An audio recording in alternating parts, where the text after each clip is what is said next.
Hey guys, welcome to my channel. I'm Reese. Today we're going to be talking about how to create a transparency effect through tattooing, also how to map out and start and stop your tattoo if you're having a back-to-back days, so how you can reapply a stencil, as well as packing in color, and how to do the shapes of facial features such as the lips and the nose. Before we get into all of that, I just wanted to let you guys in on a little about the inspiration behind the piece. I actually had gone to the Amazon rainforest to do ayahuasca with the Yawanawa tribe out there, the indigenous tribe out there. And after having my experience, which you can actually go listen to the entire story on my podcast, the link is down below. Basically, this came to me during an Aya ceremony, and I had done a complete series around the chakras. This one is particularly catered towards the Root Chakra, which is about grounding and staying in your power. The reason why I created the piece the way that I did with a hawk over the eyes is because we no longer want to look at life through the lens of what we think we perceive, but more so around what our consciousness and what reality is. And so with the hawk, that kind of guides you into more growth and higher consciousness, as well as like the diamond shape kind of leads you to that pathway towards more growth through inner wealth to outer wealth. So in this piece, I really wanted to emulate someone's healing journey through their rooted belief systems, their foundation, so that they can up-level in the quantum reality, like up-level, quantum leap their life and business. So that's the inspiration behind this piece, and let's get started.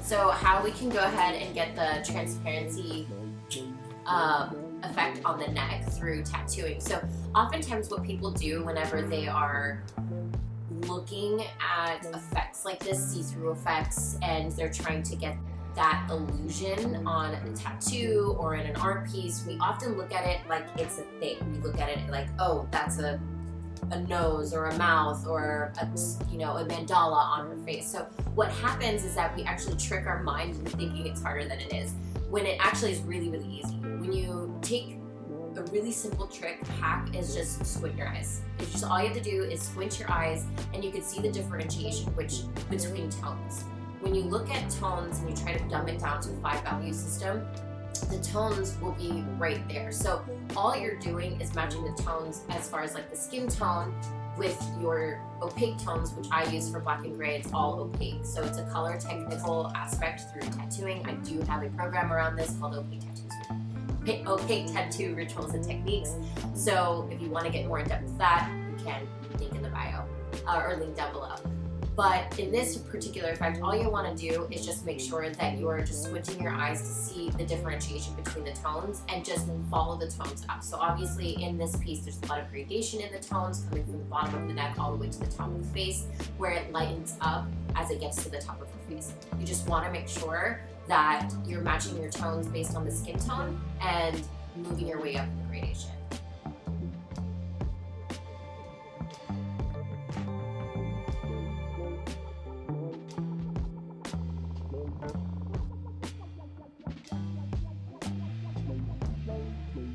Basically right now what I'm doing is I'm like mapping out where we're gonna stop. So I'm gonna line out these feathers knowing that the best place to stop is like a spot where I can actually reapply the stencil, since this will be for 2 days.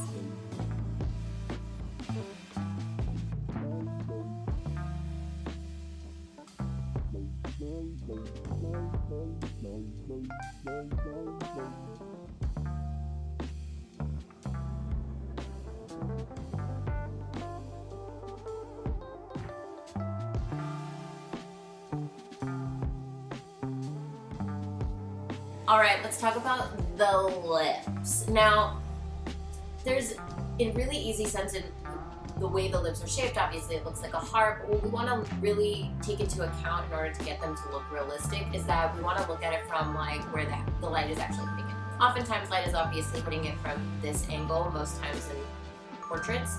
However, we want to almost overdo the idea of making sure that the top lip looks like it's going underneath and the bottom lip is going like above. So the light obviously hits the bottom lip a little bit more and the top lip is always darker.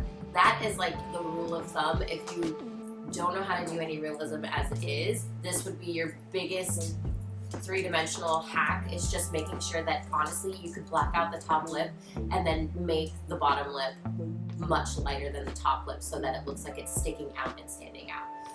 When it comes to the lip shape, you just want to look at it from like a perspective that there's teeth behind it, so that when we think about our lips are being pushed out, that's really going to give you that like really fun effect. But normally with this, I like to do like a fully easy thing, 3 different colors: darks, midtones, lights, and then white. So we have our 3 midtones. If you pick those 3 out for the color of the lip that you want, it'll normally give you the effect that you desire.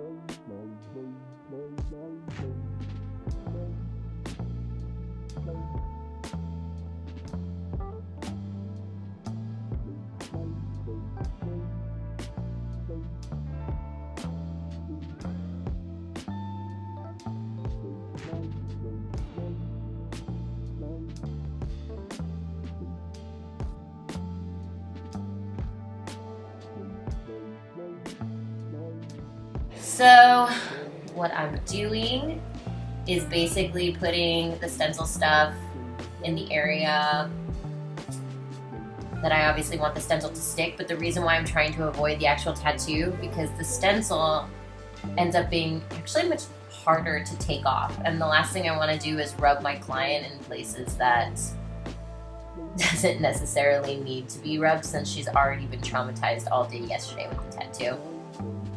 So last night she slept with some numbing stuff this morning just to take the edge off. I don't care if my clients wear numbing stuff, just so long as I'm the one deciding which one it is. So those out there being like having a nonsense idea of what numbing's all about, you can keep it to yourself. Here we go. So normally the reason why I cut it off here is because it's lined up in a way that I can reapply it and still have some wiggle room. So I didn't obviously draw in all the rest of the feathers, because the reason is that I wanted some wiggle room just in case it doesn't land perfectly. That's why you have to be an artist to understand this. You can just draw other things on and it doesn't land like that. So I always want to stick to the way that I stuck it on yesterday, which was first the middle and then the sides. But we'll see if that works. When it comes to stencil reapplies and where to start and stop, especially if you're doing back-to-back days, I often like to stop anywhere where there's like a pretty edgy cutoff. So for this particular piece, I did everything in the face and then cut off where the hawk wings start and stop. I even cut the little wings off here because I can draw the rest of those back on. Since the first try did not work to my liking, we go round 2. And if you'll notice, I didn't line out the hawk feathers because I don't want to have to force myself to make it perfectly lined up. However, I line it up on to the skin. So when I put the stencil back on, I'm not relining anything. I only have a few things lined out just to give me markers, but it won't have to necessarily be forced into landing in a certain spot. And when it comes to this, and since this is a rounded area, it obviously did take me a couple of tries to get this done correctly, and also being filmed while doing it was probably not in my best interest, because of course you're always going to fuck up when you're on camera, but normally I get it done in the first try.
All right, so packing in color.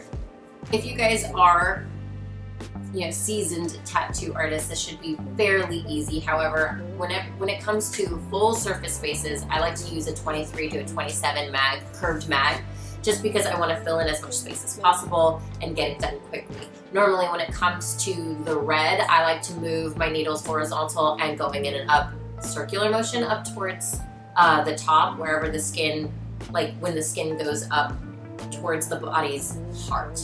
So I want to make sure that I'm like moving up in that direction. That's how it packs the fastest and the easiest, and I only have to do one pass. When it comes to hair, I oftentimes like to turn my machine into a vertical so that I can utilize a motion almost of like trying to make the bottom of a shape of a bow. So I'm just going, like I'm landing an airplane. Basically, I'm going in and out very fast, like in a vertical motion, so that I'm creating almost a hair-like effect, especially if I want to see some textural aspects in the hair.